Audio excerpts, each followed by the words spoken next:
Perek Zayin of Peah, Mishnah Aleph. So we're going to continue for a little bit more talking about the laws of Shikechah. And there's, as we learned before, as we're going to see, there's Shikechah for trees, the same way there's Peah for trees. So the Mishnah is going to use the term Zayit, but that's only because that was what's common then. But the term of Zayit is interchangeable with any other kind of tree. Says the Mishnah, Kol Zayit sheyesh lo shem basadeh. Any Zayit, any olive tree that has a name in the field. Afilu kezayit hanetofa b'sha'ato. Even like the Zayit of Netofa at its time, Ushikacho, Eino Shikechah, you forget it, it's not Shikechah. Okay, what is this Zayit hanetofa? So the Mefarshim disagree, there's a certain disagreement about them. There's two possibilities. The first one is it's a Zayit, there was could have been a very famous Zayit in the Beit Netofa valley, Bikat Beit Netofa. See, the word Netofa is a locale. So it could very well be that in the times of the Mishnah, it's a valley in the lower Galilee. It's right where the Mishnah, where the Chachmei Mishnah, some of them lived. Okay, so it could refer to the Zayit HaNetofa, that there was one Zayit that everybody knew about. Now, when you think about it, it's interesting because I thought about it. So that would mean that it's talking about a specific tree. Okay, that it has one tree. And so I asked my son, if I ask you one tree, so we all thought of the same tree. Okay, there's a very famous tree called the Alon HaBoded.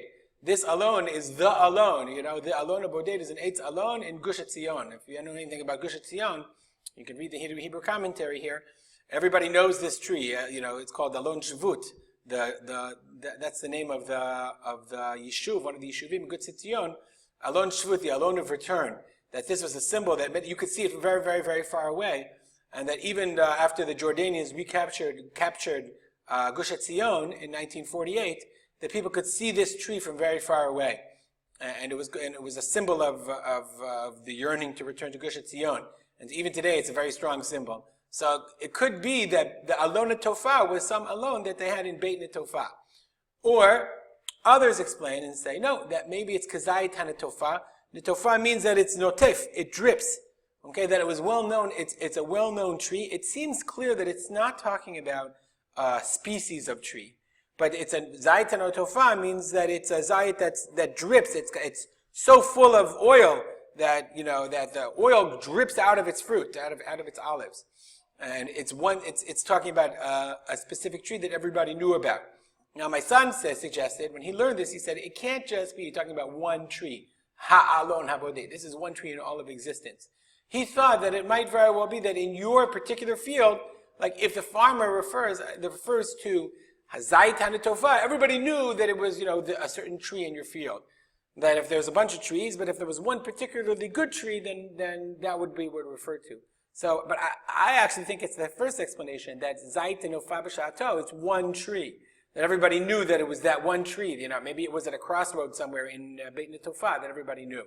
So if you forget it, Eino Shikechah. Why is it not Shikechah? Because it's, the Bartanura explains, why is it not Shikechah?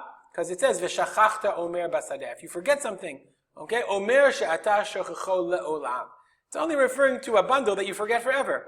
Yatazeh she'ata zocho la'achar zman. You might have forgotten the alon tree and alon shvut if you forgot to collect the produce. You might have forgotten it, but you're going to remember in the end. You're going to say, wait, did we collect the alon? Did we go back to the Kazayit Netofa? Did we go to the famous tree yet? And you would always remember that, so therefore I can never be Shikechah.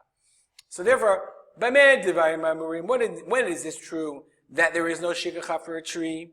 Bishmo, ubima'asav, ubimkomo. If you go by its name, or by its actions, or by its location.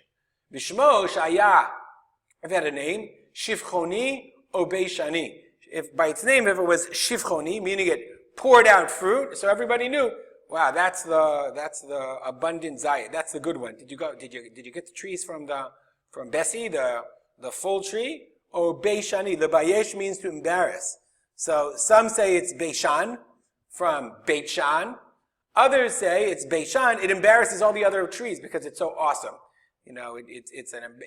That tree makes all the other trees embarrassed. So therefore, that was its name. You gave it a name. If you had a tree that you gave a name, then you would never forget that tree. B'ma'asav, even if you didn't give it a name, shu'oseh harbeh, it produces a lot. So you would always look to that tree, so you would never forget it. Bimkomo, shuhu omed b'tzad agad u'b'tzad pirza.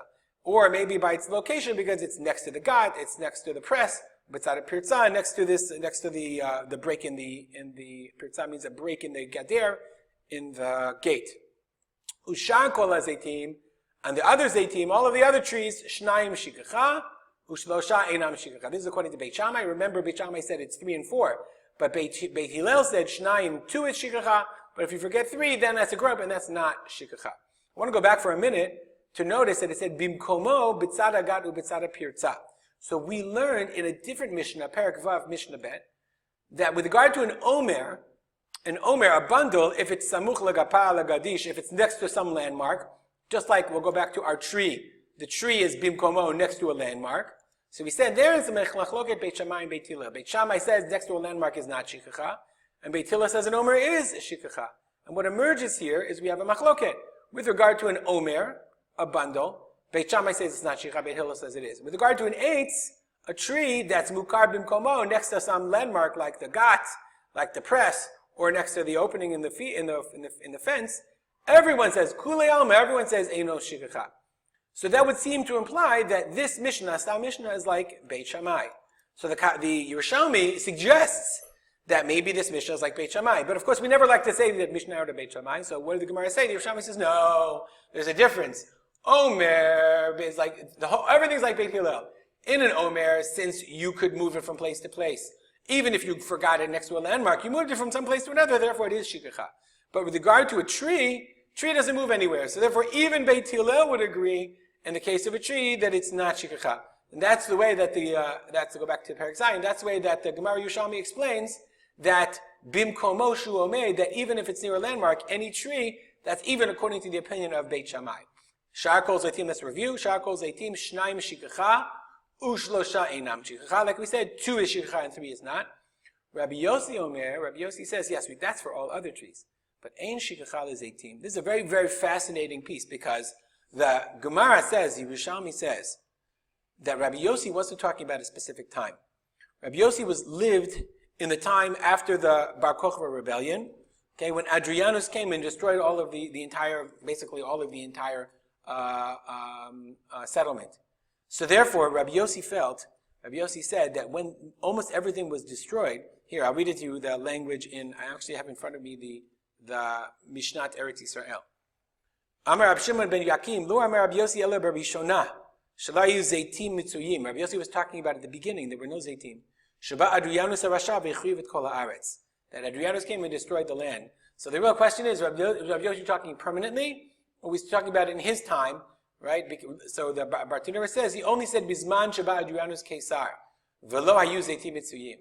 Aval Bizman she Zeitim Mitzuyim, but if there is all kinds of Zeitim are available, are around, Modeh Rabbi Yossi diyesh shichecha lezeitim. Rabbi Yossi would agree that there is shikechah for zeitim. But it's just fascinating. Rabbi Yossi's din is included in the Mishnah, and that reminds us of the terrible suffering in his time, that there was no shikechah lezeitim, because nobody would ever leave any olive uncovered, because all the rest of the olives were destroyed by the Romans at their time. We're learning this at the time of in the middle of Sirata Omer, before Lag BaOmer, that's when we're learning this Mishnah Yomit. And it's very relevant and very practical, the idea of the death of the 24,000 students of Rabbi Akiva, that some suggested those were those who fought on the Bar Kokhba rebellion. And we see hints of this, even in the Mishnayot, even the halachot of Shikechah for Zeitim.